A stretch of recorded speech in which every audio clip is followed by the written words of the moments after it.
नमस्कार दोस्तों, स्वागत है आपका अपने YouTube चैनल वीरू एकेडमी में। उम्मीद करता हूं दोस्तों आप लोग सभी मस्त होंगे और अपनी तैयारी सही तरीके से कर रहे होंगे।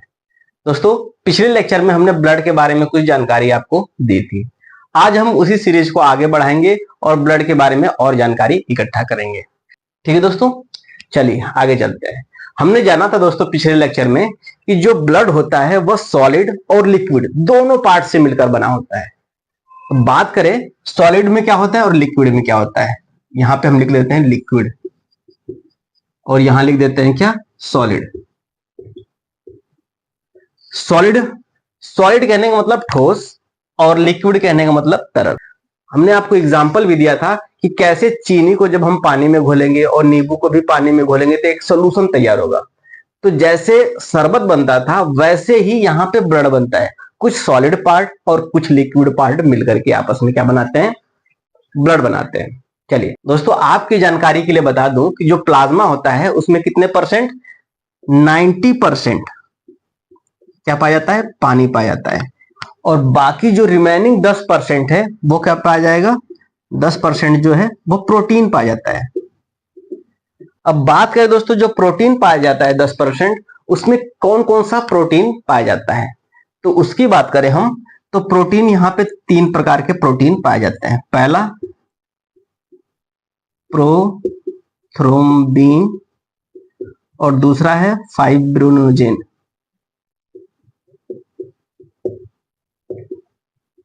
और तीसरा है एंटीबॉडी। क्या नाम है, एंटीबॉडी। दोस्तों, जो 10% हिस्सा है प्लाज्मा का उसमें क्या पाया जाता है, ये प्रोटीन पाया जाता है, प्रोथ्रोम्बिन, फाइब्रिनोजेन और एंटीबॉडी। अब दोस्तों ये जान लेते हैं कि जो प्रोटीन प्रोथ्रोम्बिन है, फाइब्रिनोजेन है, एंटीबॉडी है, इनका फंक्शन क्या होता है। हमारे शरीर में जब कहीं ब्लीडिंग हो रही होती है या कहीं चोट लग जाती है तो वहां से रक्त निकलना शुरू हो जाता है। जैसे ही इन दोनों प्रोटीन को पता चलता है कि ब्लीडिंग हो रही है, ये जाकर के वहां पे ब्लड को क्या कर देते हैं, क्लॉट कर देते हैं, यानी जमा देते हैं, जिसकी वजह से ब्लीडिंग रुक जाती है। तो बात करें इनके फंक्शन की तो यह रक्त को थक्का बनाने में मदद करता है। कौन सा दो प्रोटीन, प्रोथ्रोम्बिन और फाइब्रिनोजेन। लेकिन दोस्तों इनके इस गुण के कारण यानी थक्का बनाने के कारण एक नुकसान भी होता है। नुकसान हम बता देते हैं। जब डॉक्टर ब्लड को टेस्ट करने के लिए निकालता है तो कुछ देर के बाद जैसे ही एयर के संपर्क में आता है हमारा ब्लड, वह क्लॉट बन जाता है, यानी थक्का बन जाता है। तो डॉक्टर हमारे रोग का जांच कर ही नहीं पाता है। उस कंडीशन में क्या करता है डॉक्टर कि जैसे ही हमारे शरीर से ब्लड निकाला टेस्ट करने के लिए तो वो एक मशीन में उसको घुमा देता है, जिसकी वजह से प्रोथ्रोम्बिन और फाइब्रिनोजेन ये दोनों जो प्रोटीन है वो नीचे बैठ जाती हैं। वो क्या हो जाती हैं, नीचे बैठ जाती हैं। और जो प्लाज्मा का ऊपर वाला हिस्सा होता है, लिक्विड पार्ट, वह पीला पड़ जाता है, पीला हो जाता है। जब ब्लड निकाला गया था दोस्तों तो यह लाल था, लेकिन मशीन में डालने के बाद प्रोथ्रोम्बिन और फाइब्रिनोजेन प्रोटीन नीचे बैठ जाता है, जिसकी वजह से इसका क्लॉटिंग नहीं हो पाती, यानी थक्का नहीं जम पाता। और इसको कहते हैं सीरम। क्या कहते हैं, सीरम। यानी जब प्रोथ्रोम्बिन और फाइब्रिनोजेन प्रोटीन को निकाल दिया जाता है या नीचे हटा बैठा दिया जाता है तो रिमेनिंग पार्ट जो बचता है प्लाज्मा का उसे सीरम कहते हैं। यहां तक क्लियर है। सीरम में एंटीबॉडीज भी रहती है। क्या रहती है, एंटीबॉडी। मान लेते हैं किसी में एंटीबॉडी नहीं है या एंटीबॉडी की कमी है तो इसी प्लाज्मा का सीरम बना करके डोनेट करा जाता है या बोतल चढ़ाया जाता है। यहां तक क्लियर है दोस्तों। आपने देखा था दोस्तों सन 2019-20 में जो महामारी आई थी सबसे बड़ी, जिसका नाम था कोरोना। उसमें क्या होता था, रोगियों को इसी प्लाज्मा का डोनेट करा जाता था या इसी सीरम को चढ़ाया जाता था। अब होता क्या था कि मान लीजिए कि किसी पेशेंट को कोरोना पॉजिटिव है, अब वह हॉस्पिटल में एडमिट है। जैसे ही वह कोरोना नेगेटिव हुआ या कोरोना नेगेटिव पाया गया, यानी उसने आपको रिकवर कर लिया। इसका मतलब यह है कि उसकी बॉडी ने, उसकी इम्यूनिटी पावर ने कोरोना वायरस को मार दिया है, यानी उसके अंदर एंटीबॉडी जनरेट हो चुकी है। ठीक है दोस्तों। तो उसकी शरीर क्या कर देती है, एंटीबॉडी जनरेट कर चुकी होती है। इसी वजह से डॉक्टर कहते हैं भाई साहब बैठिए, आपको प्लाज्मा को डोनेट करना पड़ेगा। तो प्लाज्मा कहने का अर्थ है सीरम। क्या कहने का अर्थ है, सीरम। इसमें क्या होता है, सीरम के साथ होता है एंटीबॉडी, एंटीबॉडी इसके साथ मिक्स होता है। दोस्तों जो एंटीबॉडी होता है वो रोगाणुओं से लड़ने में हमारी सहायता करता है। तो इस वजह से लोग प्लाज्मा का डोनेट कर रहे थे या प्लाज्मा दान कर रहे थे। यहां तक क्लियर दोस्तों। अब बात कर लेते हैं दोस्तों सॉलिड पार्ट की, यानी ठोस भाग की। तो हमारे शरीर में सॉलिड पार्ट भी पाया जाता है और ठोस पार्ट भी पाया जाता है। चलिए ठोस पार्ट के बारे में जान लेते हैं। चलिए दोस्तों ध्यान देना, मिटाने के बाद बना रहा हूं सॉलिड पार्ट को, यानी ठोस भाग किसका, ब्लड का। ठोस भाग में क्या होता है दोस्तों, ब्लड कार्पल्स पाए जाते हैं।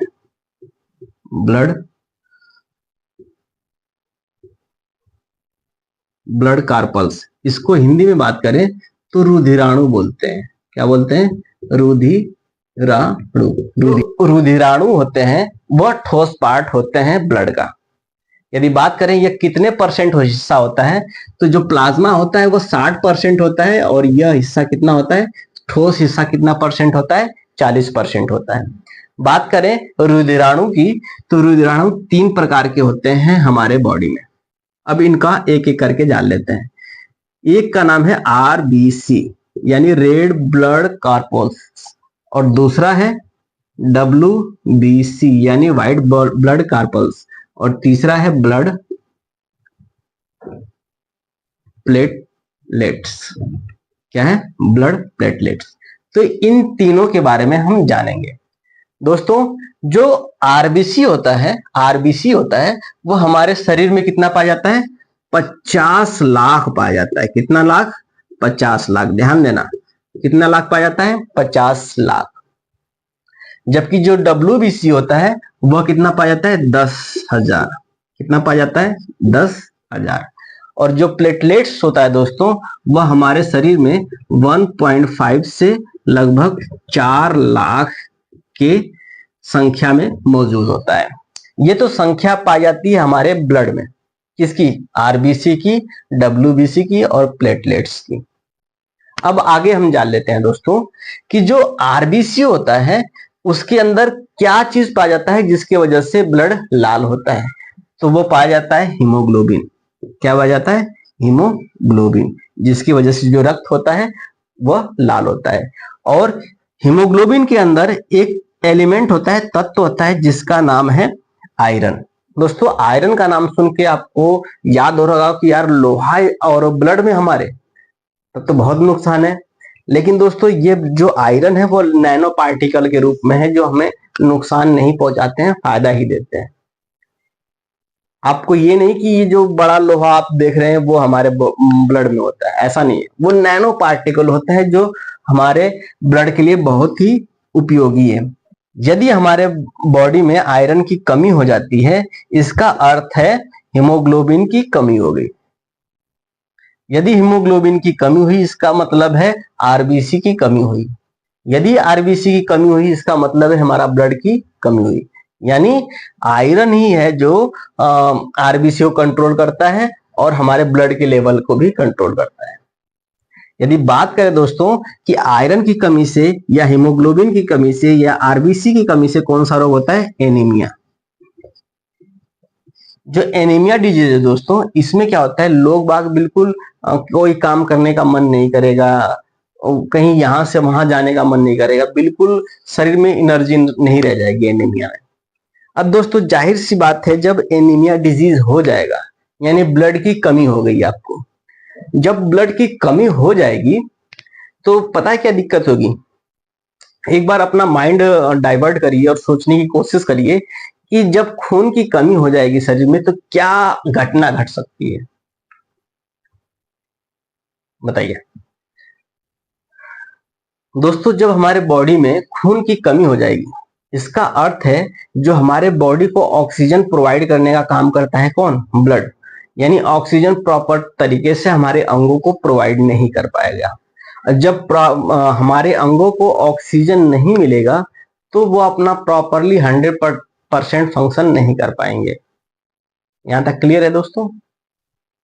तो इसी वजह से जो ये रोग होता है उसको क्या कहते हैं? एनीमिया रोग कहते हैं। यदि एग्जाम में आपसे पूछे कि एनीमिया रोग किसके कमी से होता है, तो या तो आयरन होगा ऑप्शन में, या नहीं होगा तो हीमोग्लोबिन रहेगा। हीमोग्लोबिन भी नहीं रहा तो आरबीसी रहेगा, यानी रेड ब्लड सेल। यहां तक क्लियर है? चलिए आगे चलते हैं। अब यहां तक आपने जान लिया जो सॉलिड पार्ट होता है रुधिराणु, जिसे ब्लड कार्पल्स कहते हैं, वह 3 प्रकार के होते हैं, आरबीसी, डब्ल्यूबीसी और ब्लड प्लेटलेट्स।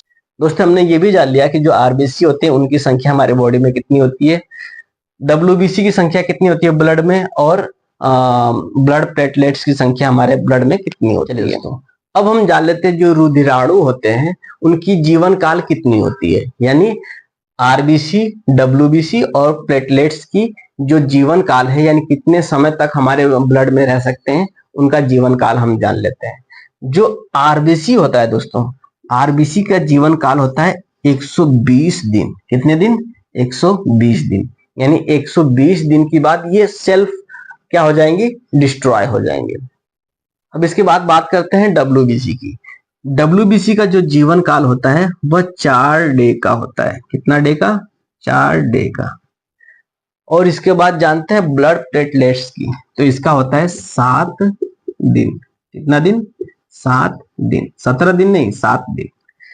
इसका कहने का अर्थ है दोस्तों, जो आरबीसी होता है वह 120 दिन के बाद अपने आप ही नष्ट हो जाएगा। जो डब्ल्यूबीसी है वह 4 दिन के बाद अपने आप ही नष्ट हो जाएगा, और जो प्लेटलेट्स है वह 7 दिन के बाद अपना आप ही नष्ट हो जाएगा। दोस्तों जो डेंगू डिजीज होता है, यानी डेंगू बीमारी जो होती है, उसमें प्लेटलेट्स बहुत तेजी से डाउन होने लगता है।